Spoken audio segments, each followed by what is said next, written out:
probably noticed that I love cooking international dishes. I love food from all over the world.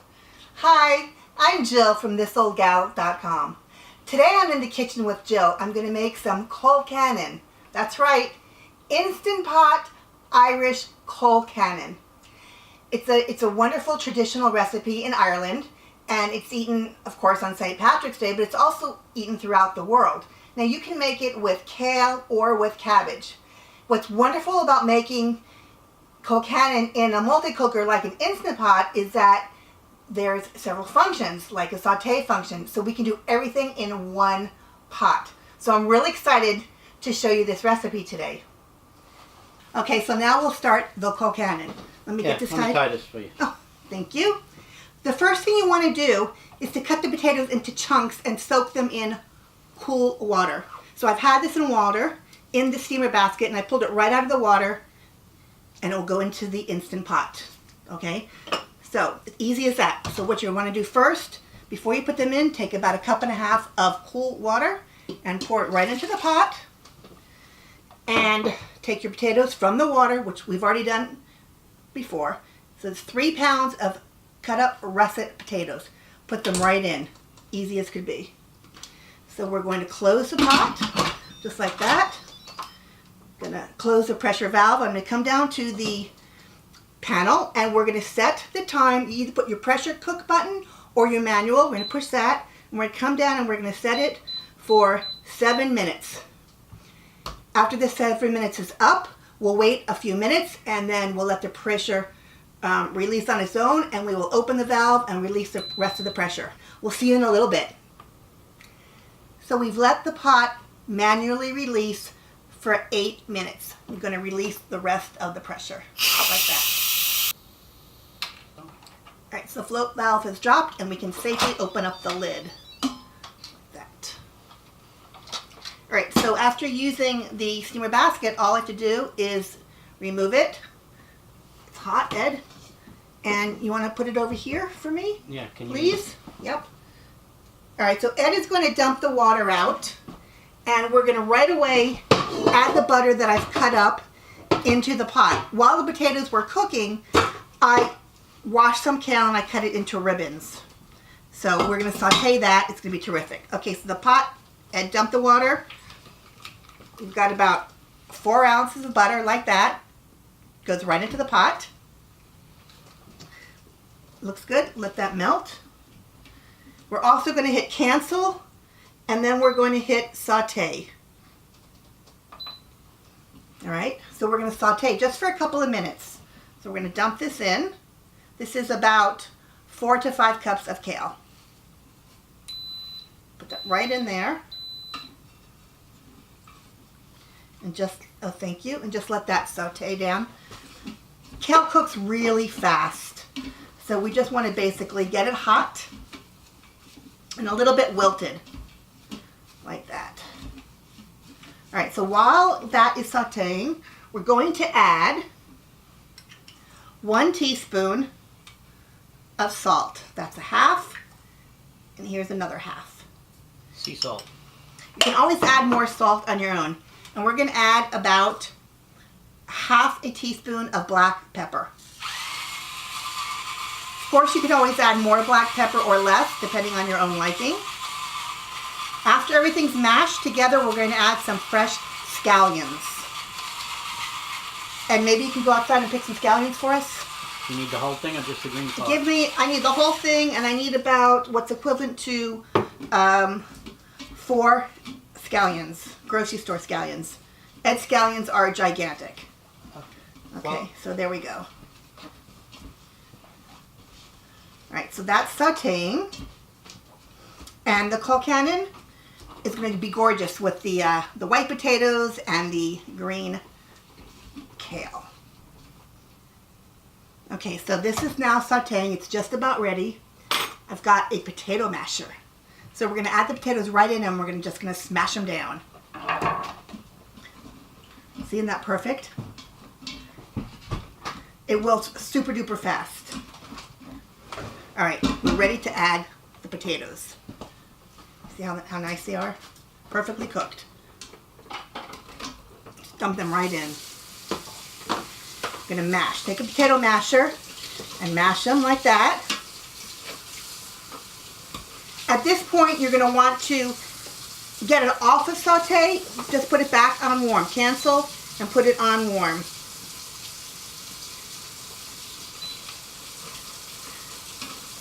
Mashing very easily. All right, so now you can either use milk, half of half, or heavy cream. It's your choice. I've got a cup. I'm gonna add a little at a time to get it to the consistency that I like, and you'll add as much as you like. I'm gonna add half a cup first. I'm gonna mash that. See, it's mashing nicely.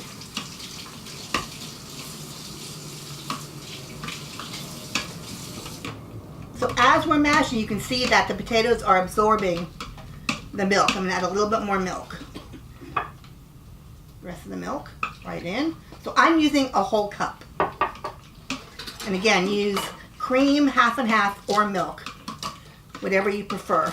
See how creamy and luscious they are? Beautiful color this is. All right, so now we're gonna add in the scallions. This is about 3 scallions. We want them to cook down just a little bit. So you don't do that until after the potatoes are mashed. The white parts too. The white parts will cook down. This looks wonderful. See how creamy this is? So this is easy doing this in one pot like this. You don't have to worry about sauteing on the stove and then mixing together, taking the potatoes out, the potatoes getting cold. It's all done together in one pot. Looks great. And now I'm going to put some into a little bowl, and we're going to scoop some out. And we will give this a little try. Wasn't that easy? Everything is cooked in one pot. So I put some potatoes in the bowl. And what's traditional and really kind of fun is when you serve each person a portion of the potatoes, take the spoon, the back of the spoon, and make a little dent in the middle. And then you can either put a pat of butter or some melted butter in there. Ed, you want to grab some butter? When people eat it, they take a little dip. Oh, thank you. So pour a little bit in there, just like that. Perfect. See how cute that looks?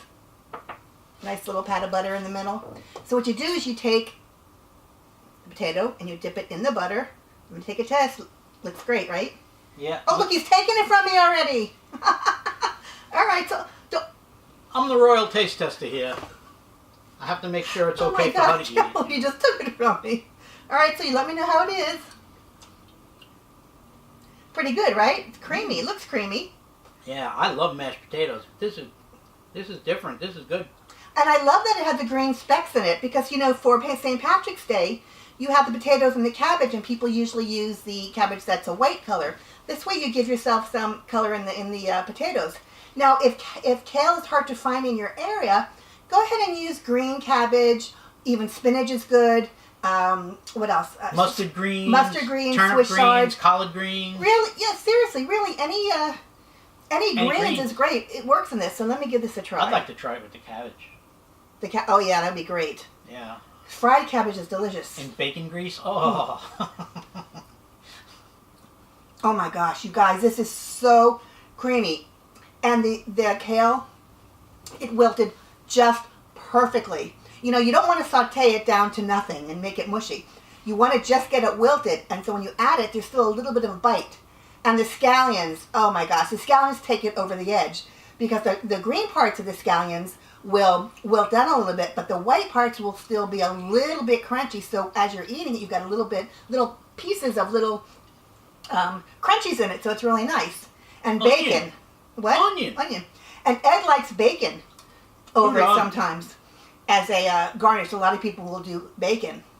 It's a perfect side dish to so many types of meats. Chicken, fish, brisket.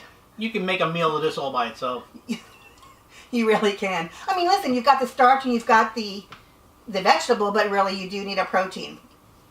If you're watching your carbs, that's another matter. Actually, if you're watching your carbs, you can make this with radish and turnips or celeriac too. Cauliflower. You can make it with cauliflower. Yeah, absolutely. You can make it with cauliflower, right? Cauliflower. We can mash the cauliflower. That'd be terrific. So, you know, with a pot roast you can eat this with fish, with ribs. It really goes with anything. The possibilities are endless. Well, I hope you enjoyed our show today, and I'm thrilled that I was able to show you how to make a recipe that's usually made in a couple of pots, you know, on the stove, the frying of the vegetable, and then the boiling the potatoes, and the draining, and then mashing them together.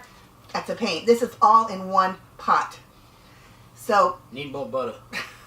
Ed needs more butter. Oh, speaking of butter, when you add the butter to your recipe, you're only going to use about half of the butter. You'll see in the recipe post. You'll save the other half back so that you can either melt it or just put a little pat in the top for each person. It's up to you, and of course you can always add more butter. The recipe is on my blog, thisoldgal.com, and there's tons of recipes there. And I'd love if you give us a thumbs up, and you know, feel free to comment below. Don't forget to hit that subscribe button. That's like really important. You can also follow me on Twitter, Pinterest, and Instagram at thisoldgalcooks. Thank you all so much for joining us. Today I'm in the kitchen with Jill. Bye. We will see you next time. Happy Colcannoning. Oh. Enjoy. No, enjoy. That's fine. I need to watch my carbs. Hey everybody, Ed here. Don't forget to hit that subscribe button and follow us on social media. We'll see you in the next video.